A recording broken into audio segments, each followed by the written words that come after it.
جانشین عزیزہ نگرامی یہ ہے، ادھر خود نبی ہے، ایک نبی ہے جناب سلیمان ہے۔ کل چیٹی یہ کہہ رہی تھی کہ بلوں میں داخل ہو جاؤ، آج علی آ رہے ہیں، چیٹی کہہ رہی ہے اپنے بلوں سے باہر نکل آؤ۔ مسئلہ کیا ہے؟ چیٹی نے کہا تم نادان ہو، تم نہیں جانتے کل سلیمان نبی کا لشکر آ رہا تھا، تو میں یہ کہہ رہی تھی کہ اپنے بلوں میں داخل ہو جاؤ، آج علی کا لشکر آ رہا ہے، میں اس لیے کہہ رہی ہوں اپنے بلوں سے باہر نکل آؤ، اس لیے کہ النظر الی وجہ علی ابن ابی طالب عبادت، کہ علی کے چہرے کی طرف دیکھنا عبادت کہلاتا ہے۔ ایک صلوات پڑھے محمد علیہ۔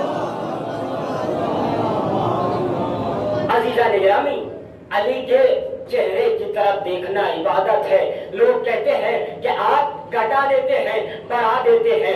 عزیزوں، میں نے دوپہر بھی ایک مختصر سی مجلس میں واقعہ آپ کے سامنے پڑھا تھا کہ کیا مسئلہ ہے، ہم گھٹاتے نہیں۔ عزیزہ نگرامی، اللہ کے نبیوں کے لیے بھی بڑی منزلیں ہیں، اللہ کے ولیوں کے لیے بھی بڑی منزلیں ہیں۔ کیا مسئلہ ہے؟ جناب اللہ کے نبی ہیں، سارے کے سارے 1,24,000 اللہ کے نبی ہیں۔ جناب یعقوب اللہ کے منتخب نبیوں میں نبی ہیں۔ کیا مسئلہ ہوا تھا ان کے ساتھ کہ جب یوسف کو یعقوب سے الگ کر دیا گیا تھا علیہ السلام کو، تو کیا ہوا؟ جناب یعقوب رو رہے تھے، اتنا روئے کہ ان کی آنکھیں سفید ہو گئی تھی۔ اب عزیزہ نگرامی، ان کی آنکھیں جب سفید ہو گئی تھیں، ایک صلوات ایسی پڑھیں کہ اگر کسی کو نیند آ رہی ہو تو وہ بھی چلی جائے۔ بآواز بلند محمد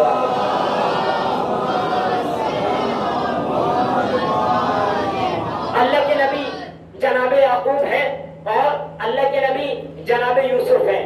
پروردگار عالم نے دیکھیے بتانا یہ چاہ رہا ہوں کہ ہم نے نبوت کو گھٹایا نہیں، امامت کو بڑھایا نہیں، یا یوں کہوں ہم نے نبوت کو گھٹایا نہیں، امامت کو بڑھایا نہیں، یا امامت کو گھٹایا نہیں، نبوت کو بڑھایا نہیں۔ ہم نے ایسا نہیں کیا ہے۔ خود واقعات اس بات کے شاہد ہیں کہ کون کتنا اعلیٰ ہے، کس کا درجہ کیا ہے، کس کی منزلت کیا ہے، کس کا مقام کیا ہے۔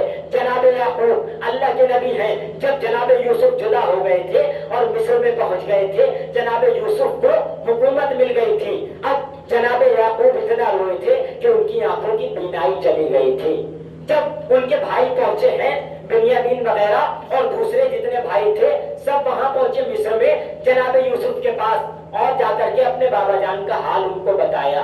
جناب یوسف نے اپنے بابا جان کا حال سنا اور سننے کے بعد ایک مرتبہ کہتے ہیں اچھا بابا کی آنکھوں کی روشنی چلی گئی ہے؟ کہا ہاں بابا کی آنکھوں کی روشنی چلی گئی ہے۔ وہ اپنے بیٹے یوسف کے غم میں بہت روتے ہیں۔ اب عزیزہ نگرامی یہاں سے بات آگے چلتی ہے۔ جناب یوسف نے کیا کیا؟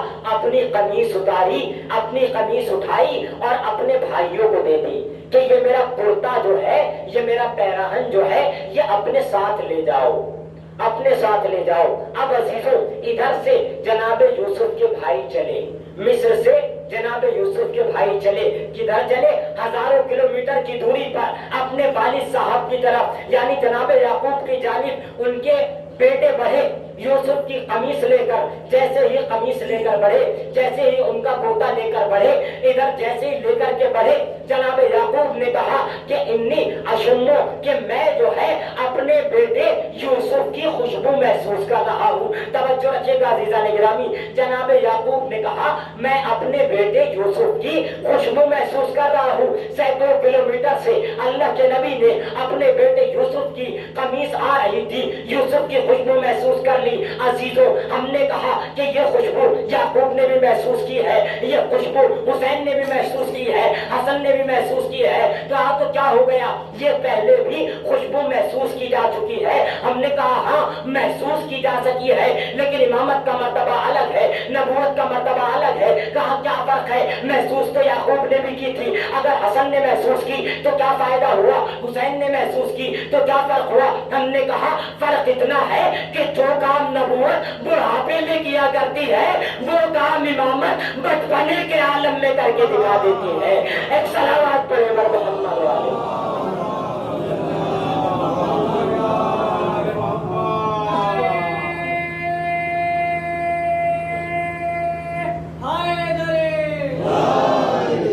عزیزوں یہ مرتبہ ہے امامت کا، وہ مرتبہ ہے نبوت کا۔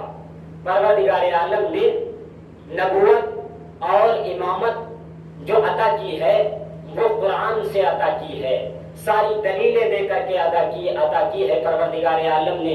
آپ کو پتا ہے کہ ختم نبوت کی دلیل تو قرآن کریم میں مل جائے گی۔ جب پروردگار عالم نے ہمارے اور آپ کے نبی حضرت محمد مصطفیٰ صلی اللہ علیہ وسلم آپ کے نام کو 3-4 مرتبہ قرآن میں پروردگار عالم نے لیا ہے، محمد، احمد، یہی 2 نام 3 مرتبہ 4 مرتبہ قرآن کریم میں آئے ہیں۔ جب نبی کے لیے کہا ما کان محمد ابا احد من رجالکم، کہ محمد تم میں کسی مرد کے باپ نہیں ہیں، ولکن رسول اللہ، لیکن اللہ کے رسول ہیں۔ اور آگے کیا کہا کہ خاتم النبیین، کہ اللہ کا یہ رسول جو ہے یہ خاتم النبیین ہے۔ عزیزان گرامی، میں کہوں گا کہ تم لا کر کے تو کوئی دلیل دکھاؤ، ہم تمہیں ختم نبوت کی دلیل تو قرآن سے پیش کر دیں گے، تم ہمیں ختم امامت کی کوئی دلیل یا تو حدیث سے پیش کر دو یا قرآن سے پیش کر دو، نہ ختم نبوت کی دلیل پیش کر پاؤ گے تم، نہ ختم امامت کی پیش کر پاؤ گے۔ عزیزو، ختم نبوت کی جبکہ قرآن میں موجود ہے، لیکن ختم نبوت کی موجود ہونے کے ساتھ ساتھ ختم امامت کی کوئی دلیل نہیں قرآن کریم میں موجود ہے۔ اللہ نے اپنے جو نبی بھیجے ان کے جانشین بھی بنائے، اور جانشین بنانے کے بعد اعلان کرایا کہ ان کی جانشینی کا اعلان کر دو۔ قرآن کریم نے ظاہری الفاظ میں نبی اکرم سے اعلان کرایا کہ اپنی جانشینی کا اعلان آپ کر دو، اور اعلان کیا۔ عزیزوں، اب لوگوں نے چاہا کہ نبی اکرم جو پیغام پہنچا رہے ہیں اپنا، ایک صلوات پڑھیں گا محمد۔ چلیے میں یہیں پر بات کو ختم کر دیتا ہوں۔ مجھے ایسا احساس ہو رہا ہے آج کہ آپ لوگ کچھ زیادہ ہی تھکے ہوئے ہیں۔ ایک صلوات پڑھیں گا محمد۔ نبی اکرم نے اپنی جانشینی کا اعلان کیا اور اپنے بعد اپنے ولی علی کو اپنا جانشین بنایا۔ پھر ایسے ہی یہ مقام، یہ دور آگے بڑھتا رہا، یہاں تک کہ عزیزوں امام حسین تک یہ مرحلہ پہنچ گیا کہ امام نبی اکرم کے جانشین ہوئے، اپنے بھائی کے جانشین ہوئے، اپنے باپ امیر کائنات کے جانشین ہوئے۔ اسی جانشینی کے پیغام کو آگے بڑھاتے رہے امام حسین علیہ السلام، اور آخری وقت تک، یہاں تک کہ امام حسین کربلا پہنچ گئے، یہی بتانے کے لیے کہ نبی کا حقیقی جانشین میں ہوں۔ جسے تم سمجھ رہے ہو وہ بدکار ہے، وہ شراب خوار ہے، وہ ایسا ہے جو گمراہ ہے، وہ ایسا ہے جو کسی لائق نہیں ہے، وہ ایسا ہے جو ممبر پہ بیٹھنے کے لائق نہیں ہے۔ میں نبی اکرم کا جانشین ہوں، اور میں جس کو تم نے اپنا سمجھ رکھا ہے اس کی ہرگز و ہرگز بیعت نہیں کروں گا۔ بیعت نہ کرنا تھی امام کو، نہ امام نے کی، چاہے سب کچھ چلا گیا، چاہے اپنے بیٹے چلے گئے، چاہے اپنے بھانجے چلے گئے، چاہے اپنا وطن چلا گیا، چاہے اپنا مال و زر چلا گیا، چاہے اپنا گھر قربان ہو گیا، یہاں تک کہ اپنی بہنوں کی رضا بھی دیتی، لیکن یہی کہا کہ میں اس انسان کی بیعت نہیں کروں گا، بلکہ میں ہی نہیں، مجھ جیسا کوئی بھی ہوگا وہ اس کی بیعت نہیں کرے گا۔ عزاداران مظلوم کربلا، آج ماہ محرم کی 5 تاریخ گزر گئی ہے، اور عزیزوں آج سے جو مسائل بیان کیے جاتے ہیں وہ بنی ہاشم کے مسائل بیان کیے جاتے ہیں۔ بنی ہاشم کے مسائل آج سے شروع ہوتے ہیں۔ ابھی تک آپ سماعت فرما رہے تھے، کبھی آپ نے مدینے سے روانگی کے مسائل سنے، کبھی آپ نے حسین کے کربلا پہنچنے کے مسائل سنے، کبھی آپ نے حر کے مسائل سنے، کبھی آپ نے حبیب کے مسائل سنے، لیکن عزاداروں آج سے آمادہ ہو جائیے گا کہ حسین کے خاندان کے مسائل سننے ہیں، آپ کو گھرانہ زہرا کے مسائل سننے ہیں۔ آج آج سے آپ کو زینب اولیاء مقام کو پرسہ دینا ہے، ان کے بیٹوں کا پرسہ، ان کے بھائیوں کا پرسہ، ان کے بھتیجوں کا پرسہ۔ ہاں عزاداران مظلوم کربلا، آج 5 محرم کو خصوصی طور پر زینب پرسہ لینے آئی ہوں گی، اپنے 2 ننھے ننھے بچوں کا۔ حسین کو پرسہ دینا ہے، ان کے 2 کمسن شہزادوں کا۔ عباس کو پرسہ دینا ہے، ان کے 2 کمسن بھانجوں کا۔ قاسم کو پرسہ دینا ہے، ان کا پرسہ دینا ہے جن کے ساتھ قاسم کھیلا کرتا تھا۔ سکینہ کو پرسہ دینا ہے، کس کا پرسہ دینا ہے؟ اپنے بھائیوں کا پرسہ دینا ہے۔ ہاں عزاداران مظلوم کربلا، جب شب عاشور آئی، ساری بیویاں اپنے اپنے بچوں کو سمجھا رہی تھی، اے میرے لال، اے میرے لال، کل حسین پر قربان ہو جانا۔ کسی خیمے میں علی اکبر کی ماں سماعت فرما رہی تھی اور کہہ رہی تھی، اے میرے لال اکبر، کل تمہیں بابا پر قربان ہو جانا ہے۔ کسی خیمے میں بیٹھی ہوئی کوئی بی بی یہ کہہ رہی تھی، اے میرے لال قاسم، میں صرف تمہارے سہارے آئی ہوں، میں بیوہ ہوں، میں غیر ہوں، ایسا نہ ہو کہ کوئی یہ کہے کہ تم نے قاسم کو قربان ہونے نہ دیا۔ قاسم کل اپنے چچا پر قربان ہو جانا۔ عزیزوں، کسی خیمے میں بیٹھی ہوئی ایک ماں 2 بچوں کو لے کر بیٹھی ہوئی تھی، بیٹھے بیٹھے یہ کہہ رہی تھی، اے میرے لاڈلو، کل ماموں جان کے قربان ہو جانا، اور اے میرے بچوں، دیکھو ایسا نہ ہو اکبر پہلے چلا جائے تم بعد میں جاؤ۔ اے میرے بیٹا، ایسا نہ ہو کہ میرا بھیا عباس پہلے چلا جائے تم بعد میں چلے جاؤ۔ اے میرے بیٹا، ایسا نہ ہو کہ بھائی حسن کی نشانی پہلے چلا جائے تم بعد میں جاؤ، اور اے میرے بیٹوں، کل میرے بھیا پر قربان ہو جانا۔ دیکھو پہلی وصیت یہ ہے کہ کل تمہیں شہادت دینی ہے، کل تمہیں شہید ہونا ہے، اور اے میرے بیٹوں، اگر تم لڑتے لڑتے فرات پر پہنچ جاؤ تو میرے بچوں، حسین کے بچوں سے پہلے پانی نہ پی لینا۔ اے میرے بیٹوں، حسین کے بچوں سے پہلے پانی نہ پینا۔ اللہ اکبر، روز عاشور نمودار ہوا، عاشور کا سورج نکلا، قربانیوں پہ قربانیاں شروع ہو گئیں۔ کبھی ہو جا رہے ہیں، کبھی حبیب جا رہے ہیں، کبھی جان جا رہے ہیں، کبھی سہیل قین جا رہے ہیں، کبھی کوئی جا رہا ہے، کبھی کوئی جا رہا ہے۔ ایک مرتبہ ننھے ننھے بچے بھی عزاداروں، آج بنی ہاشم کے مصائب ہیں، کھل کر گریہ کیجئے گا، زینب کو بوسہ دیجئے گا۔ دونوں ننھے ننھے بچے آئے، کبھی ماموں کے پاؤں کو بوسہ دیا، کبھی ہاتھوں کو بوسہ دیا۔ اے ماموں جان، ہمیں بھی مرنے کی اجازت دے دیجئے، حسین دیکھ رہے ہیں کہ تم تو میری بہن کی نشانی ہو، میں تمہیں کیسے مرنے کی اجازت دے دوں؟ اجازت نہیں ملتی۔ عزیزوں، ذرا سوچئے، بچے کوئی چیز مانگ رہے ہو اور انہیں نہ دی جائے، کس طرح سے مایوس ہو کر بیٹھ جاتے ہیں۔ زینب کے لال بھی بار بار اجازت مانگ رہے ہیں، مگر حسین ہے کہ اجازت نہیں دے رہے ہیں۔ ایک مرتبہ رونے لگتے ہیں، زینب نے منظر دیکھا، دیکھ کے ایک مرتبہ کہتی ہے، اے میرے بچوں، تم ابھی تک زندہ ہو، ابھی تک میدان میں نہیں گئے۔ ایک مرتبہ کہتے ہیں، اماں جان، ہم بہت مرتبہ گئے مگر ماموں اجازت نہیں دے رہے ہیں۔ بس زینب نے چادر کو اٹھایا، ایک مرتبہ بھیا کی خدمت میں آئی، آ کر کے کہتی ہے، بھیا یہ بتاؤ، کبھی زینب نے تم سے کچھ مانگا ہے؟ زینب نے کچھ مانگا ہے؟ کہا نہیں بہن، کچھ نہیں مانگا۔ کہا بھیا یہ بتاؤ، زینب نے کچھ تم سے کبھی طلب کیا ہے؟ کہا نہیں بہن، تم نے کوئی خواہش نہیں کی ہے۔ کہتی ہے، بھیا میں تمہارے آگے ہاتھ جوڑتی ہوں، آج زینب تم سے کچھ مانگنے آئی ہے۔ عزیزوں، مانگنے بھی آئی ہے تو کیا مانگنے آئی ہے؟ بچوں کے لیے مقتل کی اجازت مانگنے آئی ہے۔ اللہ اللہ، زینب نے کہا، بھیا میرے بچوں کو مرنے کی اجازت دے دو۔ بس حسین خاموش ہو گئے، اجازت دے دی۔ اللہ اللہ، بچوں کو سجایا، زینب نے آمادہ کیا۔ آمادہ کرنے کے بعد ایک مرتبہ دونوں بچوں کو، ایک کو عباس نے سوار کیا، ایک کو حسین نے سوار کیا۔ دونوں بچے چلے، لڑ رہے ہیں۔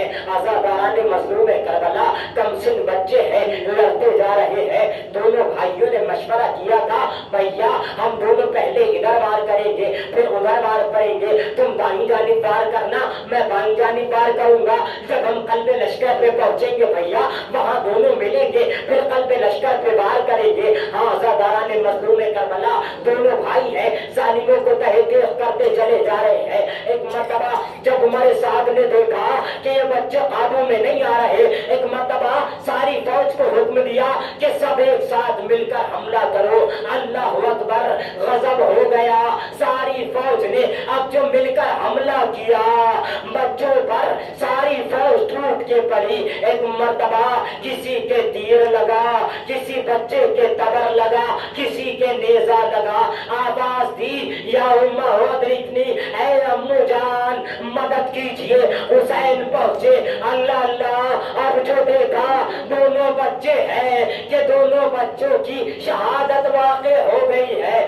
اللہ اکبر، بس آخری جملے عزادار ہو حسین ہے، دونوں بچوں کو خیمے میں لے کر آئے، ایک کو عباس لائے روایت کہتی ہے، ایک کو حسین لے کر آئے۔ بچے خیمے میں آئے، عزیزو زینب وہ بی بی ہے کہ جب کسی شہید کا لاشا خیمے میں آتا سب سے پہلے زینب بھر کے لاشے کو پرسا دیتی تھی۔ ان کا لاشا آیا، زینب آگے بڑھی، سارے لاشے آئے، زینب آگے بڑھتی رہی، لیکن جیسے ہی ان دو بچوں کا لاشا آیا زینب آگے نہیں بڑھی، زینب نہیں روئی۔ کسی نے کہا بی بی تمہارے بچے آ گئے، زینب کہتی ہے صبر انجو علم، صبر کے میزان میں تلیں گے، یہ بال تو بھیا تیری تربت پر کھلیں گے۔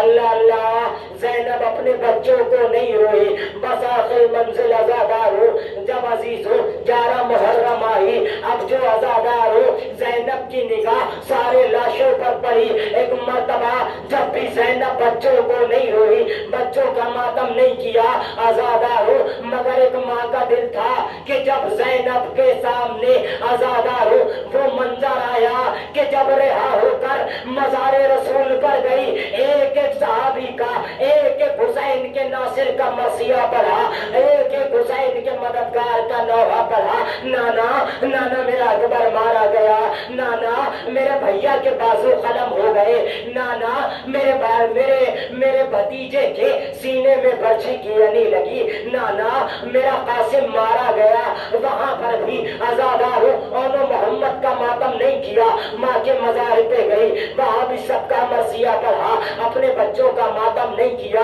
بھائی حسن کے مزار پہ گئی، وہاں بھی ماتم نہیں کیا، لیکن عزادار ماں کا دل تھا۔ ایک مرتبہ جیسے ہی اپنے گھر کی جانب بڑھی، اب جو گھر میں گئی کیا دیکھا، دو ننھے ننھے مصلے لگے ہوئے، ایک محمد کا مصلح ایک اور کا مصلح، دونوں مصلوں کو آغوش میں لیا، سینے سے لگایا۔ اے میرے بچوں میں نے تمہارا ماتم نہیں کیا، اے میرے لاڈلو تم نے ماں کو سرخرو کیا۔ وَسَيَعْلَمُ الَّذِينَ ظَلَمُوا أَيَّ مُنقَلِبٍ يَنقَلِبُونَ